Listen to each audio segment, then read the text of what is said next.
Tesla insurance is finally here. GE accounting fraud, Goldman & Sachs Apple credit card, and all here on this vlog.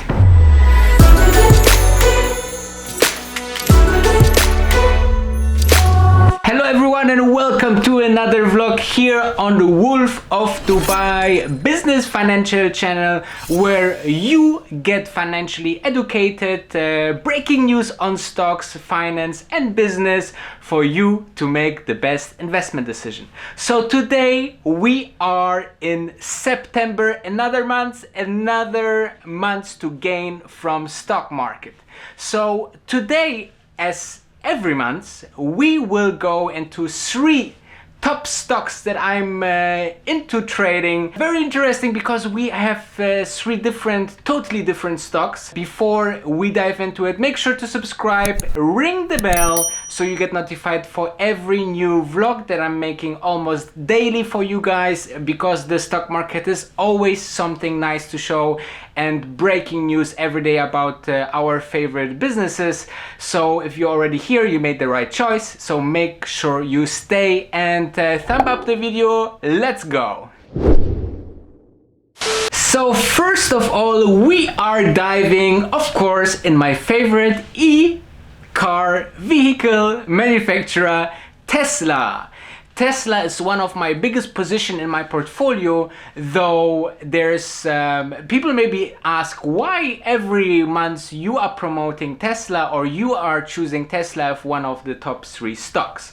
Now, I'm a believer of transparency and putting my money where my mouth is. Therefore, I don't want to recommend you some stocks that I'm not convinced or not invested in. Therefore, I don't want to pull any stocks that may be trending right now or anything else, just to show you always 3 different stocks. So I'm showing you stocks that I'm really convinced of worth of investing. So let's dive into Tesla. What's new in September for Tesla? Elon Musk just visited or is still visiting China, of course, because there's a huge development with the Chinese gigafactory in Shanghai.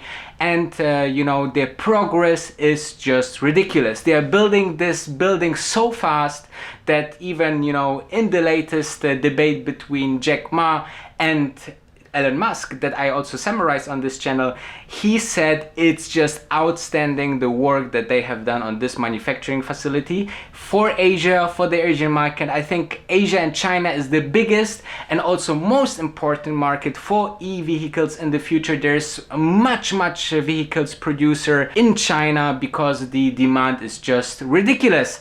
So this is number 1. Second, Tesla just announced that they launched their US insurance in-house. What does it mean? Actually, Tesla was seeing a potential in insurance because the insurance on Teslas was very expensive. So they just launched an own insurance vehicle where you can, in US at least, you can purchase the Tesla, you can insure it with Tesla, so you get the full package. And on the very top, not only that it is easy for customers, but it also 20 to 30% less the cost than any other insurance. So really worth and really great value that Tesla is creating there. But if you're looking not from the consumer side, but also from the investor side, you have to know that this can be a very big cash pile that they put on top of their 5.6 billion positive cash flow. You have to say positive or negative because sometimes people are thinking Tesla is always about making loss, but actually they have positive cash flow. So, however, they get the insurance money first, obviously, and then they just have to pay out this money when there are claims. Why is this so powerful? Because Tesla can actually work with this money and have a huge cash injection for any other part of the business, and then they just put something on the side in case of any damages, and they can actually very much in detail through their database, through their cars. They know when the people are braking, they know how much they use the car, and so on and so forth. So all this data that Tesla is collecting is going into the evaluation of the Tesla insurance, and this is why it's so powerful concept overall. And I think it's something very interesting. Tesla is not the first one that done something like this. Also Warren Buffett, when he was in the times where he actually built up cash, he was really investing into insurance companies because they had a huge amount of cash and they have to pay out when there is cases. So let's dive into the stocks of Tesla. Okay guys, we are looking into the stock of Tesla, and let me tell you that the value since last time didn't change. Oh, no. So actually they're still around $40 billion, so $39 billion in value, which is, you know, almost the same than they were last month. So no changes over there. As you know from my other videos, they make $21.46 billion in revenue last year, and the revenue growth for 60% year over year from the last earnings report, which I think it's super important for a growth stock like Tesla, and that's why I love Tesla that much, even when they don't make money so far, and that's why you see there's no PE ratio yet.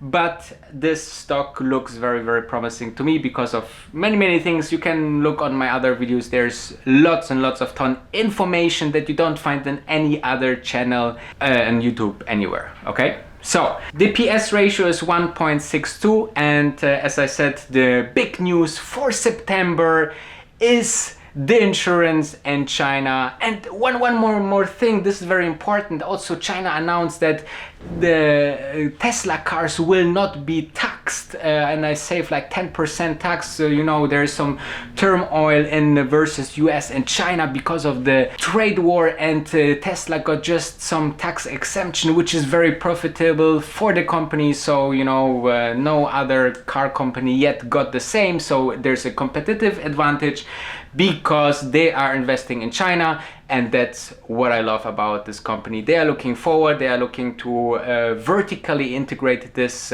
product and further develop the product. Even they make their own car seats, you know, because they see, hey, car seats are very expensive, let's do it by our own and pocket the profit for the car seats. Now enough Tesla, okay? So let's dive into the next stock, which is GE, and GE is very interesting. Okay, and GE is actually a stock that I am starting to short and already started to short because of the latest accusations of account fraud, and I looked very much deep into it. I even make a video about it, about GE account fraud acquisitions. You should definitely check it out. I watched the acquisition accounting forensic specialist Marco Polos, and he wrote with his team that he took months to create the full report of 175 pages, which I summarized. Look into it if you're really interested. I'm about 13% in profit already with the trade by shorting GE since it was announced that account fraud is suspected. But let's dive into the stock. So actually they are a very long existing company, and if you're looking into the revenue, their revenue is $121.6 billion. They grow about just a little of 2.85% year over year with revenue. Their value, and this is the funny thing, it's very interesting because the value of the company on the stock market is just $72 billion. So that means they make more revenue, almost double the revenue that they're actually worth. This is usually, you know, a huge undervalued sign, except they are really cooking their books. So make sure to check it out. PE ratio is around 13, so that's, you know, for an industrial company like that, surely okay. I mean, nothing very high, nothing very low, you know, so very much yeah, something that, you know, a normal investor could look like. But, you know, the September news actually is that there are fraud accusations. If it's really true, they have really history with fraud, cooking the books. You know, ex-CEO wrote a book about how they cooked the books, you know, 20 years ago. And, you know, so we will see. We will see. So it's a trade for me, just 1% of my portfolio, just to see, just to, you know, I read the report, it makes all sense. So let's see how this develop in the next couple of weeks and months. Let's go to the last stock, and this is a stock I'm looking forward to because they just released a most sexy credit card ever. Alright. So if you're following Apple, you know that they just launched a credit card. I think it's just now for US customers, or maybe US and Canada. And this credit card not only looks sexy like every other Apple product, they are also having a cool program that you don't get miles, you don't get any points that you can exchange to Apple products, you actually get cash back. This is very important because, you know, why not getting 1%, 2%, or even 2.5% you get back for purchases depending on the category. If you're buying Apple products, then you're getting more percentage, and so on and so forth. Even when you use Apple Pay, I think then you get another 1%. So it's, you know, in the end of the money, if you're using a credit card, then, you know, it's very, very interesting. Now you might think, what this has to do with the next stock that I am thinking is the top 3 number stock in September.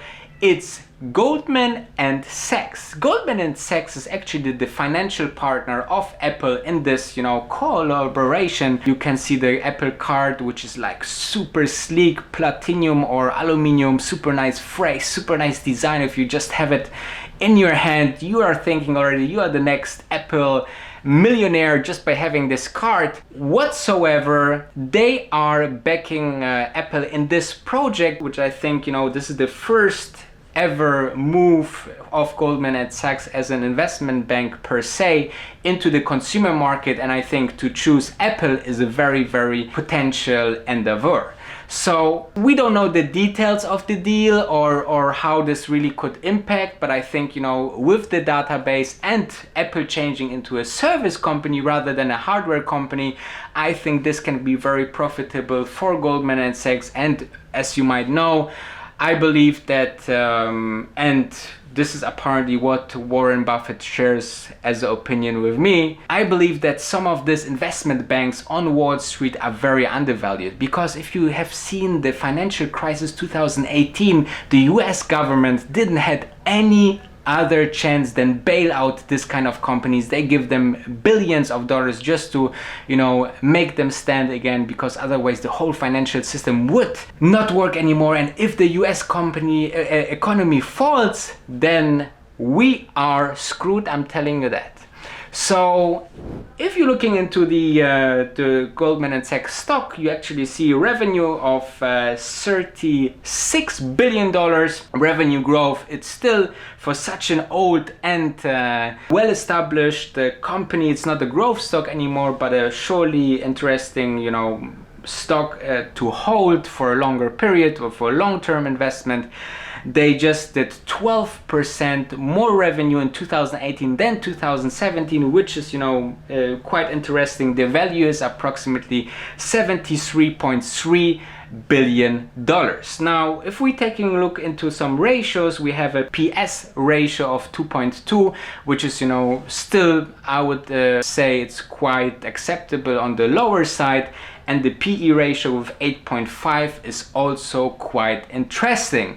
Now, if we are looking into the dividend which they pay, also it's 2.45, which is also, you know, great if you're a dividend investor, or if you're just holding this stock as, you know, one of your, let's say, more stable stocks in your portfolio, then it's interesting to have this kind of stock that also pay you dividend. And as we discussed, the news for September were actually the collaboration and launch of Apple Card, and I think this can bring the company further and the great valuation. So let me guys tell you that I love that you stay until the end of this video. Make sure to subscribe, ring the bell so you get notified, absolutely smashed down this like button, and come here tomorrow for a new vlog. Thank you for watching. Peace.